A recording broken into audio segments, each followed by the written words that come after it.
Is the cost to heat your home beginning to be too much? One group says it can offer help. And a new abortion bill is up for debate. What exactly is included in Hadleys Law, and will it have the support it needs to become a law? Plus, we are tracking some snow showers as cooler temperatures are back by tonight. Those details coming up as Mountain News First at 4 continues. Mountain News First at 4 continues. WYMT's First Alert Weather Day coverage continues as temperatures are beginning to drop throughout the region. WYMT meteorologist Cameron Aaron shares when and where this weather system is moving. Cameron? Yeah, Olivia, we are tracking some heavier rainfall, also some gusty winds as we go into this afternoon and into this evening. But like you mentioned, those temperatures are set to tumble later on tonight, so we could see some areas of wintry mix or snow showers. But right now, all rain as temperatures are above average on this Tuesday, most of us in the 50s. But we are zooming into some heavier pockets of rain in the Big Sandy Valley, not too far away from downtown Prestonsburg, also Martin and Floyd County. Also tracking some more light to moderate rain showers in Salyersville for Magoffin County, into eastern Morgan County, also into Elliott and Johnson and Lawrence counties at this hour as well. And as we go down to the south, same story into portions of Knott County, also into Leslie and Perry counties as well, as more light to moderate showers are possible. And here's a live look from the London Corbin Airport. We are tracking some gloomy conditions, but notice that temperature is beginning to fall down to 47 degrees over at the airport, gusting to 39 for Somerset, 40 in London, gusting to 31 over in Jackson. So that is why we have a wind advisory in place through 8 a.m. on Wednesday. So gusty winds are going to stick around tonight, also early on Wednesday. And we're also tracking some snow showers later tonight as well. So that First Alert Weather Day does continue into tonight also for the first half of your Wednesday. More details on that weather system coming up in just a few minutes. Olivia?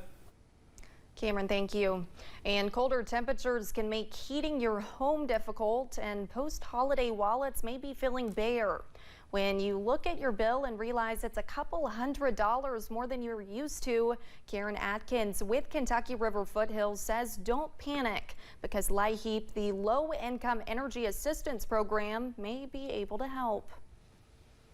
We know that heating your home can be expensive, it can be difficult, and that's where we come in. It helps households who have either a disconnect notice or if they are within 10 days of running out of a bulk fuel, wood, coal, kerosene, and it also helps renters who might have an eviction notice.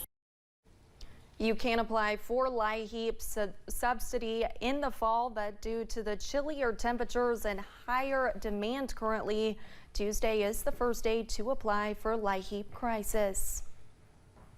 Kentucky lawmakers could decide to make the state's abortion ban less restrictive.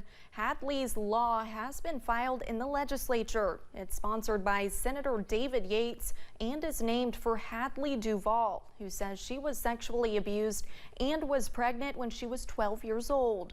If passed, the bill would allow for abortion in some instances, such as for the woman's health, if a woman or girl was raped or is the victim of incest, and in some other cases. This bill is about compassion and empathy. I'm here with a clear message to say that unless you've been in this position, you have no idea what any woman or girl is currently going through. We think that Kentucky can be an example of how we love them both, that we have a compassionate culture that comes alongside women and provides them the care that they need. Senate President Robert Stivers says the bill will be assigned to a committee, but he says it's not clear yet if there is enough support in the Republican caucus to advance it. President Biden courted black voters in South Carolina yesterday, speaking at the Charleston church where a white supremacist murdered 9 black parishioners in 2015. As Ed O'Keefe reports, the president continued his recent attacks on Trump, claiming he and his supporters are the threat to American democracy. They tried to steal an election. Now they're trying to steal history. President Biden spoke directly to black voters in Charleston from the pulpit of the historic Mother Emanuel AME Church Monday, attacking Republicans for spreading lies about the 2020 elections and linking the deadly Capitol riots to the country's history of white supremacy. The violence of January 6th was an extension of an old playbook. He singled out Nikki Haley, South Carolina's former governor, now a GOP presidential contender, for recently failing to mention slavery as a reason for the Civil War. For those who don't seem to know, slavery was the cause of the Civil War. There is no negotiation about that. Haley had already clarified her comments, and last night in Iowa tossed the issue of race back at the president. I don't need someone who palled around with segregationists in the 70s and has said racist comments all the way through his career, lecturing me or anyone in South Carolina. Referencing that as a senator, Mr. Biden was close with several segregationist Democrats, an issue raised by his opponents during the 2020 Democratic primary. But the president is focused on this year's elections, and he reiterated that former President Donald Trump is still a threat to democracy after trying to overturn the 2020 election. There's some in this country trying to turn a loss into a lie which, if allowed to live, will once again bring terrible damage to this country. Last night here in Iowa, Haley criticized President Biden for delivering that political speech from the pulpit of a church. Here in Iowa, as you can see, there's a little bit of weather. There's snow, high wind, and plummeting temperatures over the next week, which has the campaigns concerned that on caucus night, supporters may not show up. And you might not blame them, because temperatures are expected to be well below zero. Ed O'Keefe, CBS News, Des Moines. Former President Donald Trump appeared in a Washington, D.C. courtroom today. The federal appeals court heard arguments on whether Trump is immune from prosecution for actions he took after the 2020 election.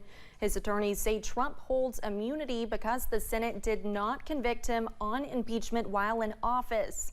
But federal prosecutors argue presidents aren't given blanket immunity. And I did nothing wrong, absolutely nothing wrong. I'm working for the country, and I worked on very hard on voter fraud, because we have to have free elections. We have to have strong voters, we have to have free elections. Those two things almost above all. He faces 4 counts stemming from special counsel Jack Smith's election subversion investigation. Those include conspiring to defraud the United States and to obstruct an official proceeding. Trump has pleaded not guilty. Altogether, Trump faces 91 criminal charges and 4 criminal cases against him. We will have more on the appeal coming up at 5:30. Israel's army bombed Gaza and battled Hamas fighters today as America's top diplomat returned to Israel. Secretary of State Antony Blinken is on a mission aimed at stopping the war from escalating across the Middle East. CBS's Tina Kraus reports. Israel Defense Forces say heavy gun battles are raging inside Gaza. The IDF says this video shows Israeli troops uncovering more tunnels in the hunt for Hamas holdouts.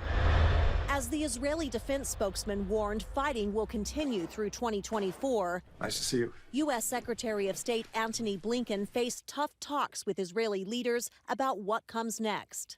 Israel must be a partner to Palestinian leaders who are willing to lead their people in living side by side in peace with Israel and as neighbors. And Israel must stop taking steps that undercut Palestinians' ability to govern themselves effectively.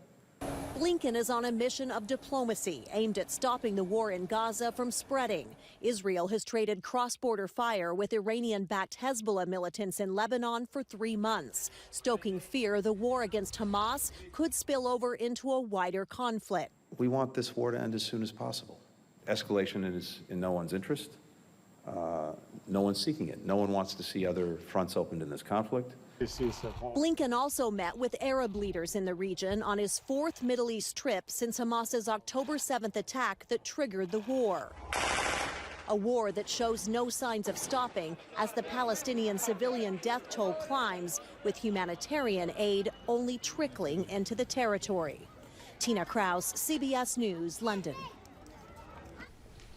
The Israeli military said today 9 more soldiers had been killed in Gaza, bringing its total war losses there to 187. Coming up as First at 4 continues, it's dry January, and there's more non-alcoholic options than ever before. We take a look at some of the top zero-proof beverages out there. Plus, temperatures are in the 50s at this hour, but the forecast turns a little bit wintry later tonight. Those details coming up next.